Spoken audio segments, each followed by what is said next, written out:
Ravichandran sir ಮತ್ತು Hamsalekha sir ನಮ್ಮ ಇಬ್ಬರು ಪರಮ ಗುರುಗಳು. ಇವರ ಸಿನಿಮಾನ ಸಾಹಿತ್ಯನ ನೋಡಿ ನಾವೆಲ್ಲ ಬೆಳೆದವರು.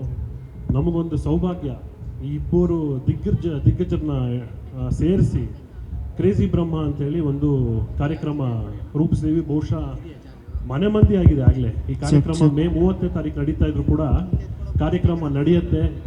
ಕಾರ್ಯಕ್ರಮಕ್ಕೆ ನಾವು ಭಾಗಿಯಾಗಬೇಕು, ಕಾರ್ಯಕ್ರಮ ಬಂದು ನೋಡಬೇಕು.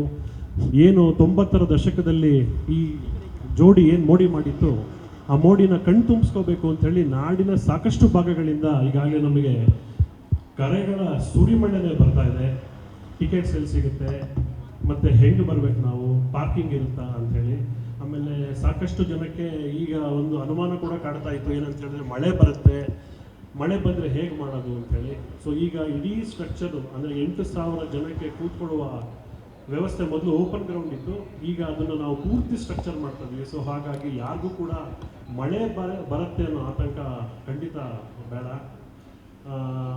ಉಳಿದಂತೆ ಮೇ 30ನೇ ತಾರೀಕು ನಮಗೆಲ್ಲರೂ ಗೊತ್ತಿರೋ ಹಾಗೆ ರವಿ ಸರ್ ಅವರ ಬರ್ತಡೇ.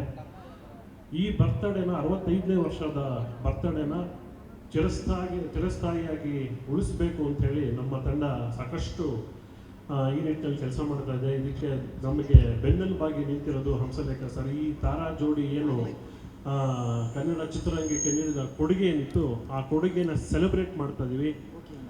ಕಳೆದ ಪ್ರೆಸ್ ಮೀಟಲ್ಲೂ ಸಹ ನಾವು ಹೇಳಿದ್ವಿ, ಅದರ ಭಾಗವಾಗಿ ಒಂದು ಪ್ರೋಮೋ ಶೂಟ್ ಆಯಿತು, ಫೋಟೋ ಶೂಟ್ ಆಯಿತು. ಆಮೇಲೆ ನಾವು ಈಗ ಬಹುಶಃ ಎಲ್ಲ ಕಡೆ ಇದ್ದೀವಿ, ಅಂದರೆ ಬುಕ್ ಮೈ ಶೋ ಇಂದ ಹಿಡಿದು ಸಾಕಷ್ಟು ವೇದಿಕೆಗಳಲ್ಲಿ ನಾವು ಟಿಕೆಟ್ ಸಿಗುವ ವ್ಯವಸ್ಥೆನ ಮಾಡಿರ್ತಕ್ಕಂಥದ್ದು. ಉಳಿದ ಹಾಗೆ ಸಾಕಷ್ಟು ಭಾಗಗಳಿಂದ ಈಗಾಗಲೇ ಕನ್ನಡ ಚಿತ್ರರಂಗದ ಸಾಕಷ್ಟು ಕಲಾವಿದನಿಗಾಗಲೇ ಖುದ್ದಾಗಿ ಹೋಗಿ ಆಹ್ವಾನ ಮಾಡಿದ್ವಿ. ಭಾಳ ಸಂಭ್ರಮ ಪಟ್ಟಿದ್ದಾರೆ. ಅಂದರೆ ರವಿ ಸರ್ ಮತ್ತು ಹಂಸಲೇಖ ಸರ್ನ ಜನಸಾಮಾನ್ಯರು ಮಾತ್ರ ಅಲ್ಲ ಸರ್, ನಿಮ್ಮ ಸ್ನೇಹಿತರು ಕೂಡ ನಿಮ್ಮನ್ನ ಒಟ್ಟಾಗಿ ನೋಡಬೇಕು ಅಂತೇಳಿ ಸಾಕಷ್ಟು ಕಾತುರದಿಂದ ಕಾಯ್ತಾ ಇದ್ದಾರೆ. ನಾವು ಯಾರ ಮನೆಗೆ ಹೋದರೂ ಕೂಡ, ಕಲಾವಿದರ ಮನೆಗೆ ಹೋದರೂ ಕೂಡ ರವಿ ಸರ್ ಹಂಸಲೇಖ ಸರ್ನ ಒಟ್ಟಿಗೆ ಮತ್ತೆ ಒಂದೇ ಸ್ಟೇಜಲ್ಲಿ ನೋಡ್ತಕ್ಕಂಥ ಸೌಭಾಗ್ಯ ನಮ್ಮದಾಗತ್ತೆ. ಒಳ್ಳೆ ಕೆಲಸ ಮಾಡಿದ್ದೀರಿ ಅಂತೇಳಿ ಅವರು ಕೂಡ ನಮಗೆ ಬೆಂಬಲವನ್ನು ಕೊಟ್ಟಿರ್ತಕ್ಕಂಥದ್ದು. ಆಮೇಲೆ ಈ ಕ್ರೇಜಿ ಬ್ರಹ್ಮ ಕಾರ್ಯಕ್ರಮವನ್ನು ನಾರ್ಮಲ್ ಆರ್ಕೆಸ್ಟ್ರಾ ಅಲ್ದಿರ ತುಂಬ ಚೆನ್ನಾಗಿ ಡಿಸೈನ್ ಮಾಡಿದ್ದೀವಿ. ಹಂಸಲೇಖ ಸರ್ ಮತ್ತು ರವಿ ಸರ್ಗೆ ಖುಷಿಯಾಗೋ ರೀತಿಯಲ್ಲಿ ಖಂಡಿತ ನಾವು ಈ ಕಾರ್ಯಕ್ರಮವನ್ನು ಮಾಡ್ತೀವಿ. ಆಮೇಲೆ ಕನ್ನಡ ಚಿತ್ರ ರಸಿಕರಿಗೆ ಇದೊಂದು ಸದಾವಕಾಶ ಅಂತ ನಾನು ಹೇಳ್ತೀನಿ. ಬಹುಶಃ ಇಂಥ ಕಾರ್ಯಕ್ರಮ ಹಿಂದೆ ಆಗಿಲ್ಲ, ಮತ್ತೆ ಮುಂದೆ ಆಗಲ್ಲ. ಎಲ್ಲರ ಬೆಂಬಲ ನಮಗೆ ಖಂಡಿತ ಬೇಕು. ಸೊ ಹಾಗಾಗಿ ಇದೆಲ್ಲ ಹೇಳಿ ನಮ್ಮ ಪತ್ರಕರ್ತರ ಮಿತ್ರರಿಗೆ ನಿಮ್ಮ ಬೆಂಬಲವನ್ನು ಕೋರಿ ನನ್ನ ಮಾತನ್ನು ಮುಗಿಸ್ತೀನಿ. Thank you.